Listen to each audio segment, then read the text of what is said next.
I need to talk about a console that was released in the year 2000, one that was released to worldwide critical acclaim, one that revolutionized the video game space and is fondly remembered to this very day.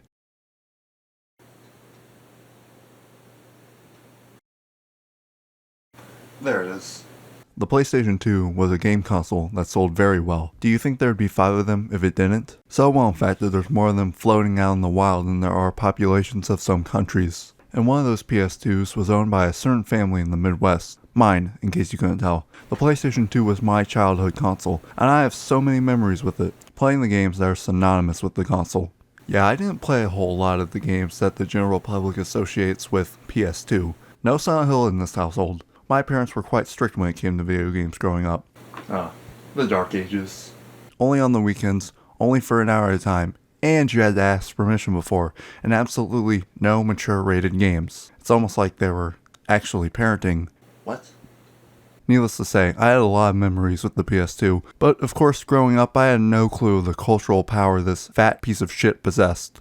Outselling the opposition, that was the Xbox and the GameCube, by an amount that can't be ignored, and there were quite a few reasons for that. One of the big ones was its move from CDs to DVDs. Not only a much bigger format, allowing for far larger games, but it also gave you an excuse to do nothing for a night. Thanks to the DVD drive in the system, you could now watch movies on the thing, and that for sure made it appealing to not just people already interested in video games, but everyone else as well. Might as well kill 2 birds with 1 stone, considering the PS2 entered the market at a price of $300, around the same price as DVD players at the time. You'd be stupid not to buy the PS2, and stupid the people were not, capping out at lifetime sales of over 150 million units, and being produced all the way from October 26, 2000 in North America to January 4th, 2013. Not many things make it to the age of 13, so it must have had some pretty good parents. One that kept it well nurtured, well groomed, and also gave it some plastic surgery. Every PS2 I've been showing up to this point was the original model, nicknamed for the fact that it was obese. This thing weighed a whole chunk, and while it was pretty reliable, it can become even more reliable, so Sony saw it appropriate to release the Slim,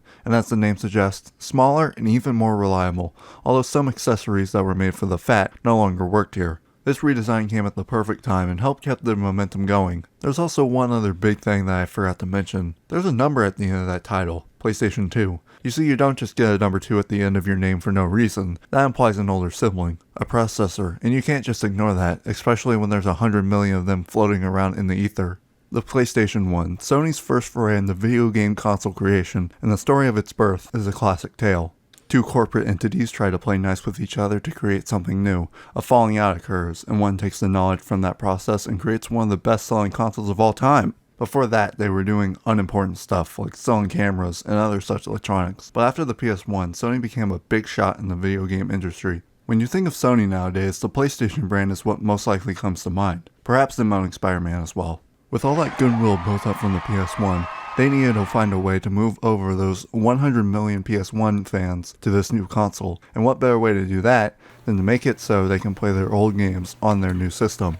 A little thing called backwards compatibility. Commonplace nowadays for sure, with the PS5 playing PS4 games, and the Xbox doing their Xbox things, but at the time, backwards compatibility natively built into the console wasn't something seen often, as in, not at all. You couldn't play your NES cartridges on your SNES, and so on. That meant that even PS1 owners didn't have a reason to skip out on the PS2 when it launched, and skipping out they certainly did not. The PS2 sold well out of the gate and just continued to sell gangbusters even after the launch of the PS3. Part of that was the fact that it got multiple price cuts throughout the years. And that's how you survived from 2000 all the way to 2013. Now that's quite the success story. One that's so good in fact that I don't know how any company could possibly fuck up whatever comes next. That's just the console itself, however, and we know as gamers that you have to have good things surrounding it to have a successful console. So first off the bat is the game cases. And to start talking about those, I need to talk about different game consoles cases. I don't own any original Xbox games myself, because I'm not that into polyamory, but I do own exactly 1 GameCube game. And these cases are quite sturdy. Now I haven't spent a whole lot of time holding GameCube cases, so maybe my opinion would be a bit different, but good case. But at the end of the day, if you chuck it, it won't come back to you, so no deal. If you throw the PS2 boxes, however, they will, like a boomerang. Trust me. So with that, and all the other stuff I just said, the PS2 boxes are okay. I don't know if other people have the same problems that I do, but I've had the bitchiest time trying to find PS2 cases that close perfectly. You know, with that satisfying snapping sound. It's usually the top and the bottom that are starting to pull apart from each other, just like a failing marriage. I assume it's like that. I wouldn't know. It's only a matter of time before these cases won't close at all, and we have a zone of the ender situation. Looking at the spine, I'm a big fan of how the box art bleeds onto it. Then we have PlayStation and a logo at the top and a white square. Did Photoshop not exist back in 2001? I assume they figured that it would just split in too much if it was on a black background, so I think I understand, but just looking at them side by side on the shelf, they do look pretty goofy. Then you take a look at the greatest hits version of these cases, and yes, my assumptions were confirmed. Look at this! Luckily, Sony wised up for the PlayStation 4 and 5 spines with no random box. And we don't talk about the PlayStation 3 spines. But you know what they say, it's not what's on the outside that counts, it's what's on the inside that matters after all. You open up the box and this is what I'd like to see. Business on the left, pleasure on the right. The instruction manual is nestled under these two tabs that are just flimsy as fuck. Have you ever tried to purposely break these before? Chances are no, because they're probably already broken. In the world of video game boxes, these aren't winning awards anytime soon for keeping everything together. Speaking of keeping everything together, the instruction manual itself. And for this transgression, I must specifically call out Capcom, Resident Evil, Onimusha, Killer 7, Haunting Ground, Mega Man X, Beautiful Joe, Devil May Cry. All of these come with black and white manuals. It's sad seeing all this art in this manual not being able to show its full potential because it's uncolored. Capcom isn't some small game developer / publisher. I know this may be a stupid thing to bring up, but hear me out. Even THQ gave their games colored manuals. And if THQ is outshining you anywhere, then maybe something's fucked up somewhere. Of course, I'm a reasonable person, so if they want to give their arguments for this decade-old issue, I'd be totally willing to listen. So with this, they'll definitely reach out to me in a few days to explain themselves. So that's what's on the left. What's on the right? It's the game, of course, which is on a DVD disc. And that's all there is to say about that. Once you turn the beast on, why'd I phrase it like that, we get blasted with this sound that represents a whole new world of opportunities. After that, we get these nice blue light crystals which move. Oh boy. Then that's it. Well, we had a good run, guys. Time to pack it up. Now, we just gotta use the PS2's DualShock 2. The controller that just is. Sony took one look at the PlayStation 1's controller and said, do it again. And here we are. Buttons, triggers, grips, the classics. Not much has changed in the transition other than the face buttons are now analog, which I've only ever noticed being used in one game, Metal Gear Solid 3 Snake Eater. You see, in this game, you could sneak up behind guards, grab them, and hold them at knife point to get information out of them. Pressing the button softly caused this, but if you pressed the button fully, you'd kill them. And let's just say, I've killed my fair share of guards by accident. I don't think you realize just how hard it is to only push these buttons down halfway. Other than that, I have no clue what Sony expected this feature to be used for. Now that we have a controller, we navigate the PS2 and can see what it has to offer without a game. Surprise, surprise, not much. An internal clock, different aspect ratios where 16:9 is actually a letterbox, alright. Turning on remote controller access, I have no clue what that means. And that's all that matters. Do you really care about component video output options? If you really do, I think you're just a big old grade A. Now, let's browse, shall we? Well, that was a bit of a letdown. I forgot to plug in a memory card. Now we can revel in my memories together. I like the models that some developers use for their save memories, having quick little animations that make it a bit more lively in this gray void. Back on the PS1, they had these squares that at the most could have a little moving picture, so these are very much welcomed. Some even went as far as to change the model if you were thinking of deleting the memory, most notably Capcom. This makes up totally for the whole manual fiasco. Your sins have been forgiven. That's pretty much all we can do without putting in a disc. But we still have to talk about some other stuff that nobody cares about anymore. I'm of course talking about the accessories for the PS2. Some important and were great additions to any PlayStation owner's collection. Or stupid shit, which we will definitely be getting into. Don't you worry. Now we're only going to be talking about official Sony made accessories here, because that other well is scary to look into. And we gotta start with the most iconic of the bunch, the multi-tap. Right off the bat, I'm about to make an unique joke. This looks like a goddamn coat hanger. Put a shirt on it, hang it up in the closet, there you go. Sorry, this right here is the PS1 multi-tap. What we really need is the PS2 multi-tap. Take me back. I know I just made fun of the PS1 multi-tap for being a right angle, but this is just boring. I don't know why this had to be a boomerang shape, but hey, it had character. This is one of the most boring bricks I've ever seen, and I've seen some pretty boring bricks. Also, fun fact, the PS1 multi-tap isn't compatible with the PS2 Slim, and I don't own a PS1, so this is essentially useless to me. So, you know that can only mean one thing.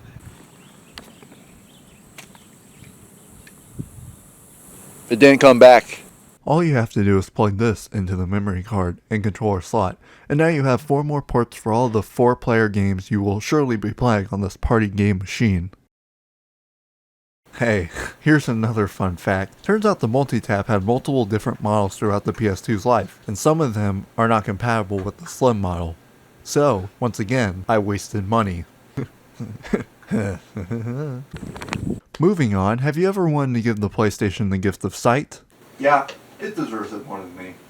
That's what the iToy is all about, a camera for the PS2 that came with its very own games. I remember growing up playing the SpongeBob movie game as every child from the 2000s did, and seeing an ad for a game called Nicktoons Movin' on the back of the instruction manual. And here it is. I don't know why this manual in particular is so beat up. It's been like that for as long as I can remember. But seeing these children in purgatory always fascinated me. I gotta get my hands on this iToy thing. But sadly, being a child, I was never able to own this game or an iToy while growing up. But look at me now. I don't own any iToy games, so sadly you won't get to see me act like a jackass. But hey, if you download a specific driver, you can use it as a webcam on your PC. Everything now on this channel will be recorded using the PS2 iToy. I may not have any iToy specific games, but I do have some iToy compatible games like MLB The Show 2013. Here you can put your face on your My Career player. And I think that's enough of that. Hey, did you know that the PS2 could play DVDs? I bet you didn't. But if you did, and even committed such heresy, then was the controller just not that compatible with menuing for movies? I've used the PS2 to watch DVDs myself back in the day, and I remember it being a bitch. Well, don't you worry, because here we have the official Sony PS2 remote controller. It does what it says on the tin. Now you can use a normal controller, big whoop. But you may have noticed the PlayStation buttons on the bottom. So, hypothetically, you could play any game that doesn't require the analog sticks.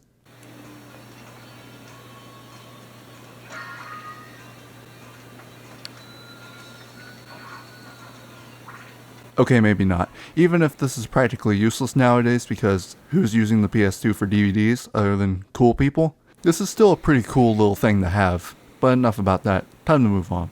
I say that, but that's really it for official Sony accessories for the PS2. Yeah, not a whole lot.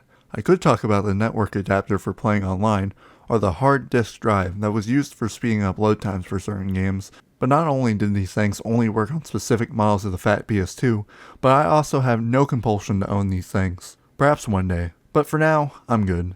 I mean, who's playing online on the PS2 nowadays if it isn't through some homebrew server by fans through emulation? Speaking of that, if you want faster load times for games of this era, emulation makes that way easier and faster than finding an HDD on eBay and waiting for it to show up and going about your business. Now all this is fine and dandy, but there is one PS2 accessory that is perhaps the most elusive, and that would be Linux for PS2. A 2-disc set that transforms your PS2 into a Linux computer. Bet you couldn't do that with GameCube and Xbox. So with this, you could explore all there was to offer on the internet of 2002. This is totally worth not paying child support. That's about it. If that interests you, and you can refinance your house to purchase it off eBay, then there you go. But what am I kidding? Statistically, you don't own a house. Okay, enough fucking around. It's finally time for the main event, the games. With over 4,000 games physically released for the thing, it's pretty obvious not everything will be covered, unless I want to make this video 10 hours long. 4,000's an impressive feat considering,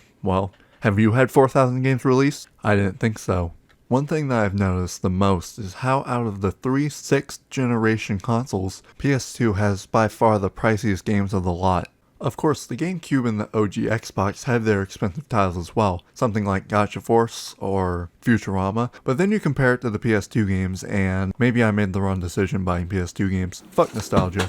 Now, I'm no market expert, but I can only guess that since the PS2 smoked the other two in sales, many more people grew up with it. Therefore, basic common sense says more people, therefore more nostalgia, therefore more demand, therefore more price. It's really that simple, folks. The games on this platform have been subject to many a video on them, so while I'd be ecstatic to talk about the most prolific titles on the console, how many videos on Silent Hill 2 are there on the cesspool of a platform? Yeah, way too many to count. So how about we talk about some lesser known games? Like these ones, fuck. Back in the PS1 days, there existed two little series, you may have not heard of them, called Crash Bandicoot and Spyro the Dragon. You, modern gamers of today, probably have no clue what these games are. Or you probably do, considering the remasters of the trilogy of both games and Crash 4, but the original trilogies for Crash and Spyro were developed by Naughty Dog and Insomniac, respectively. As the next generation of consoles moved in, they decided to move on to other things, leading to these four fuckers. I don't know why both of these studios felt the need to have a pair of protagonists for their second foray into 3D platformers on the second generation of PlayStation. Wait a minute. It's probably just a coincidence. Not only these two, but we also got newcomers Sucker Punch, bringing in their new thievery platforming series Sly Cooper, coming off their highly successful, award-winning game Rocket Robot on Wheels on the Nintendo 64. Each of these franchises brought something new to the genre. Jak and Daxter probably being the most by the numbers of the three, but is the best, don't debate me on that. Ratchet and Clank bringing cool weapons and crippling debt to the mix, and Sly Cooper's focus on stealthy platforming. Each of these were very successful on the platform. It seems Naughty Dog and Insomniac have hit it out of the ballpark again, and Sucker Punch has proven themselves very capable. Let's hope that history doesn't repeat itself. Alright, Insomniac still makes Ratchet and Clank games that have kept up a crazy high level of quality, but Jak and Daxter and Sly Cooper, I'll go get the gravestones. Naughty Dog has been stuck in Uncharted/Last of Us hell for over a decade and a half at this point, and I'd say the majority of the staff that worked on Jak and Daxter back in the day are long gone. Sucker Punch, after 3 entries, left to make the infamous series on the PS3 before being brought under the PlayStation wing in 2011, and now they're working on Ghost of Tsushima 2, which is a series that I've heard of, but never have played.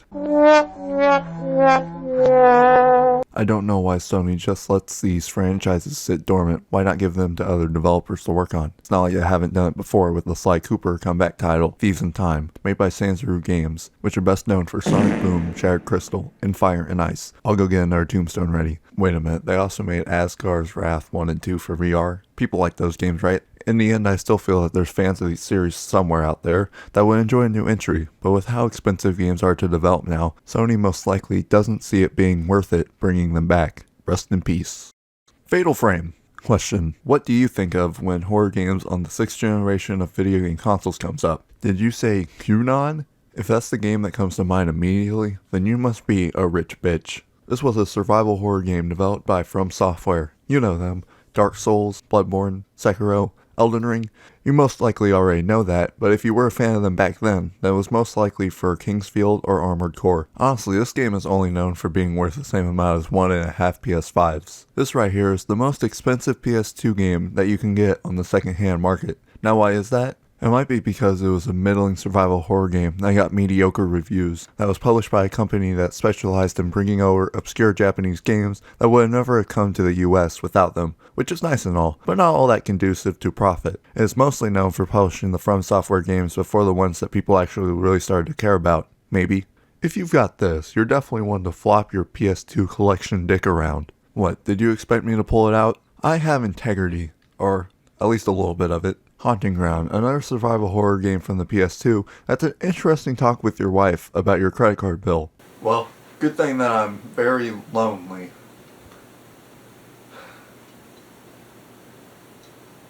Well anyways, this was developed by Capcom and can be seen as a spiritual successor to the Clock Tower series, which Capcom themselves had a hand in with the 3rd entry a few years prior. I haven't played the entirety of either of these games yet, but Haunting Ground can be summed up accordingly. It's like Clock Tower 3, but they took the training wheels off. Clock Tower, from what I've played, is a bit too hand-holdy for my liking. If you don't know about the basic structure of this series, then you run away from monsters and hide, so they can't find you. That is a gross oversimplification of the core mechanics, but that's the gist of it. Here, it's extremely obvious where you're meant to hide, which can stifle the player's ability to experiment. On the other hand, you can play it much more loose here where you're meant to hide, and you're also given a dog to help you out, which is always a plus in my books. That dog, Huey, and he is a very good boy, is the most interesting gameplay addition to the Clock Tower formula. He'll help you solve puzzles, escape from enemies, and teach you the ability to love again. Yes, your relationship with the dog plays a big part in how the story will proceed, so you better not kick him. This really is the best dog gameplay, and Huey is currently rising the ranks of video game puppers everywhere. I just said that, didn't I? I need to go outside more. But wait a minute, you thought we were done talking about expensive survival horror games on the PS2, didn't you? Well, you'd be massively mistaken because we got another game to talk about, Rule of Rose. This, Kunon, and Haunting Ground make up the 3 most expensive games on the platform. I can't tell you why all these games are survival horrors, but what I can say is what a police lineup. But what makes this game so expensive? What makes it worth such a hefty price tag? Okay, so this game is expensive because of its limited release. The game was published by Sony in Japan, but Sony of America wanted nothing to do with the game because of its supposed treatment and depiction of children not being suitable for their corporate image. Let me tell the audience that 4 years later Sony would publish Heavy Rain for the PS3, so clearly that didn't stick. Thankfully Atlas came in clutch and released it in the US, and everybody was able to get a little piece of the Rule of Rose action, to the dismay of the European government. It caused quite the stir in Europe, even to the point where there was a motion to ban the game there. They claim that the game includes stuff that I can't say on YouTube without getting banned, and called for a European observatory in childhood and minors to be set up to preemptively monitor video game content and define a single code of conduct for the sale and distribution of children's video games. Now, you may not have noticed, but there was a little something on those box arts that I showed you earlier. It also seems that many of these government officials didn't even bother to play the game, and were going off alleged things that were in there. Now that's a tale as old as time. All I can say is, what's the point of a rating system if the government is just going to assume all these games are made for whiny, stinky little children? Honestly, the release of this thing is way more interesting than the actual game itself. The game is okay. The combat feels quite shoehorned in to meet a quota for survival horror games, rather than the developers feeling it being an actual vital part of the gameplay loop. Me personally, I would have enjoyed it a bit more if it stayed the exploratory psychological horror game that is for around the first hour and a half. Yeah, you don't even run into your first enemy for about an hour, unlike other survival horror games at the time that wanted to throw you into the action as soon as possible. Rule of Rose has quite the slow pace that really gives you time to soak up all this atmosphere, which I believe to be its best attribute. If you are interested in trying this out nowadays, don't spend the money, unless you're that diehard. It's not exactly something that will leave you a changed person at the end. Personally speaking, I have no integrity. But you know what does have some integrity? The game series I meant to talk about before going on the survival horror detour. The Fatal Frame series, Tecmo's photography ghost hunting games. One that's still around today, and is much more respectable if you happen to own all of them. And one that I feel haven't gotten their well-deserved flowers as much as they should compared to the juggernauts of the survival horror genre. These games, and Pokemon Snap, are the main reason why photography is classified as a video game genre. Both Resident Evil and Silent Hill were Japanese takes on Western horror. 2 very different takes on it, but Western horror nonetheless. Fatal Frame, on the other hand, leaned heavily into Japanese folklore and legends to provide a unique take on the survival horror, amidst a sea of generic RE or Silent Hill style horror games. The story delves into these aspects through rituals, as well as the main villains of the game, the Ghost, who are usually the victims of some otherworldly force that was brought onto them through their own actions. The main characters, on the other hand, often stumble their way into these situations accidentally, and they must exorcise the ghost. And how do they do that? They must use the camera obscura. With it, you can finally put them to rest. And how do you do that? I don't fucking know. Only a camera that can exorcise ghosts knows how it exorcises ghosts. We're just mortal humans after all. All you have to do as the player is hold your enemies within this circle to raise up your spiritual power and snap the picture. The bigger the charge you get off, the more points you earn from defeating ghosts, which then you can use those points to buy upgrades for your camera. Things like increasing the range of your circle and increasing the charge time. You can also purchase these abilities to make it easier to capture ghosts, which you need these spiritual stones for. If you want to stretch it, then I guess you could call this a first-person shooter. Okay, that's pushing it, considering you spent the majority of your time in the third person, with camera angles that move with you, like Silent Hill. But not many horror games around that time included this sort of perspective. Look at Generation Ahead, and first-person horror games were all the rage, with games like Amnesia. But back then, Echo and Night Beyond, Michigan Report from Hell? Yeah, not a whole lot. The puzzles they pack in are pretty good brain teasers that can stand toe-to-toe with some of the best puzzles from other survival horrors at the time. There are a few issues that persist throughout all the games though, and the big one is the controls. They are very fond of switching between camera angles, causing the movement to flip the fuck out. Now this isn't exactly a Fatal Frame exclusive issue. Many of these games that used fixed cameras have this issue. The game does give you the option to use tank controls, but by the end of it, the ghosts are zipping all over the place, that trying to maneuver around them with the tank controls fucking suck. You need that extra precision that the directional movement gives you. So I'll deal with a little flipping out. Another issue is the audio mixing and the voice acting. Her finger is pointed this way, and her eyes look as if she's making some silent accusation. What the fuck is this? I know that this is a subjective thing, but it sounds like the voice actors were given no direction, which in turn led to performances that just sound bored. The trilogy on the PS2 also packed in tons of extra things to do and unlock after the main story is done.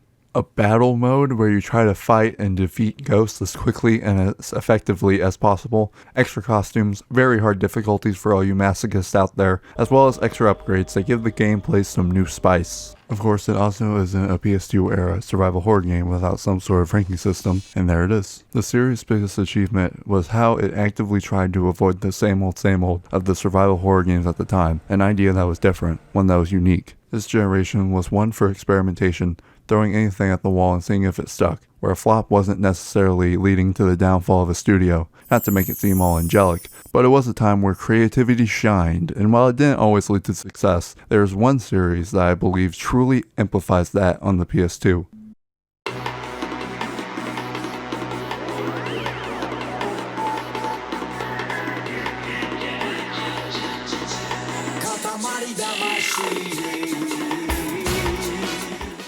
Katamari, a series where you roll a ball around and cause catastrophic destruction, all in the name of fixing your father's, the king of all cosmos' mistakes.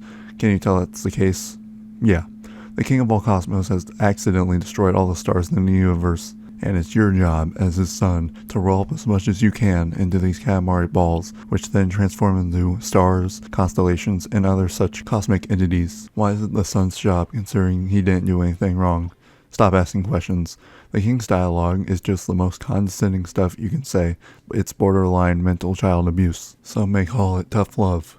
I call Child Protective Services. This game just explodes with style and has such unique controls that work so well. It can absolutely shit the bed in the most funniest ways possible, or the most frustrating, depending on your tolerance for unwieldy controls, using both the analog sticks to roll the Katamari around. It's intuitive in a way that when you're in the groove, it clicks, and leads to a very satisfying gameplay loop of rolling over small things to increase the size to roll over bigger and bigger things. It feels great to roll a Katamari so big that even your bitch-ass father can't help but be impressed. Seriously, he's such a dick, being so mean to this cute little guy. It also comes with such a groovy sense of style that it's very much a acquired taste. You can feel that through the music that's always off its rocker, with a side story following these Duplo blocks pretending to be human. Never have I seen a game before or after this that's quite like this, other than this Watam game that came out a few years ago. And when you look at that, these games are brought to us by Namco and directed by Hida Takahashi, who is known for these games and not much else. It's a game series that's so Japanese, for lack of a better word, that I can see someone bouncing off of it pretty easily.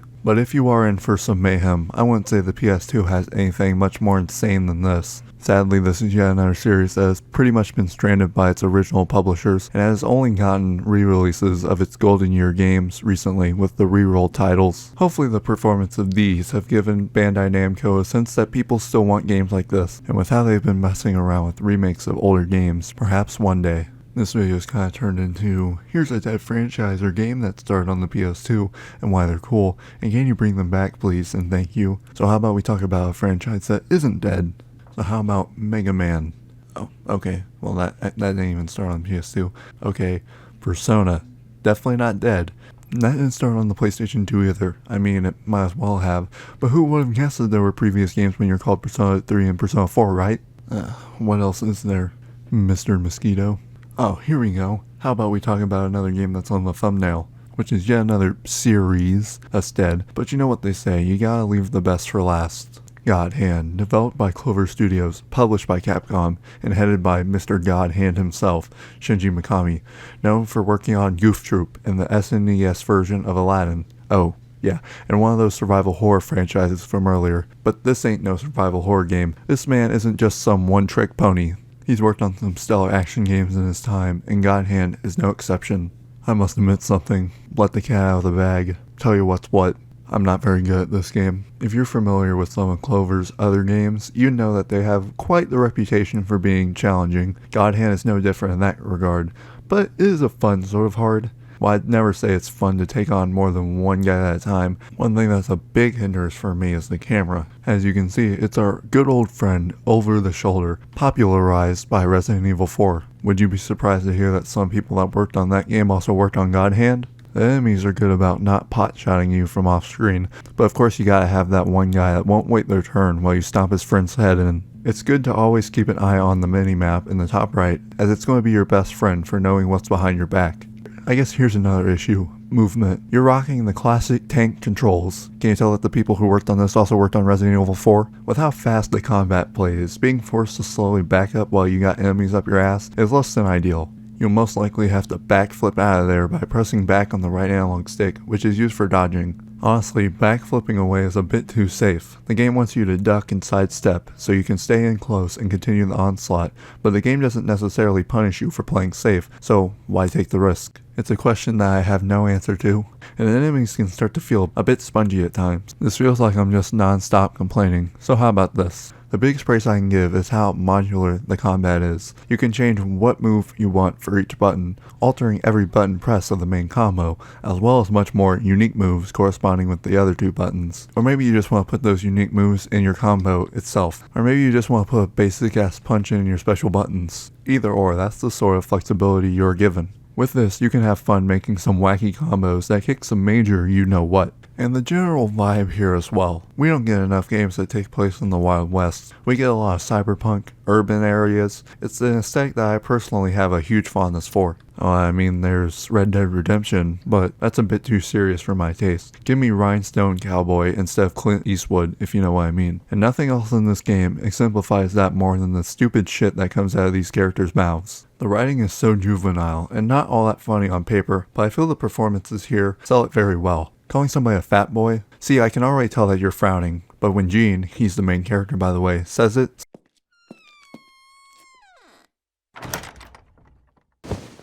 See you around, fat boy. suddenly it's comedy gold. They say their lines with so much confidence that you can't help but give it a smile. Maybe a good sort of cringe if that ever existed. If you're a fan of goofy but tough action games, then I can't recommend it enough. Maybe you can go out and find it and okay, never mind, just emulate it. And yes, to answer the question that's on everybody's mind, is this game better than a 3 out of 10?